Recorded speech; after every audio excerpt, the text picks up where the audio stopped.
Çështja e azilit nuk është një problem vetëm për vendet e Ballkanit, por për të gjithë Europën. Ndajve duhet punuar për zgjidhje të përbashkëta. Kështu ka deklaruar ministri i Brendshëm Sajmir Tahiri gjatë fjalës në ministerialin e Salzburgut, ku morën pjesë vendet anëtare të forumit të Salzburgut dhe vendet fëmijëke, mes tyre Shqipëria, Kosova, Malizi, Serbia dhe Bosnia-Hercegovina.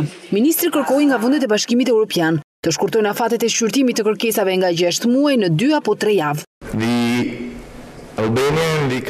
Një zgjidhje duhet të jepet edhe ndihmës ekonomike për ata që kërkojnë azil në Bashkimin Evropian, apo për lejet e punës, sepse këto mund të konsiderohen një tjetër faktor ftues, çka e bën shumë tërheqës për qytetarët në Shqipëri që të vinë të qëndrojnë këtu për 6 muaj më tepër, duke i dhënë në këtë mënyrë një lloj zgjidhje çdo lloj problemi ekonomik që mund të kemi në vendet tona. Një çështje e dytë për të adresuar janë procedurat që nisin nga intervistimi e deri tek vendimi përfundimtar në lidhje me dhënien ose jo të statusit të azilantit, një qytetari që vjen nga Ballkani Perëndimor. Ne kemi nevojë që këto procedura të jenë sa më të shkurtra, pasi kjo është e vetmja mënyrë që ata të mos vlenë si ftesa për qytetarët tanë për 6 muaj apo më shumë në pritje të një vendimi, dhe kjo është më ftuese se sa të qëndroni vetëm 2 apo 3 javë në pritje të një vendimi. Në forum u diskutuan çështja e emigrimit të palishëm, bashkëpunimi policor me fokus luftën kundër terrorizmit dhe siguria kibernetike.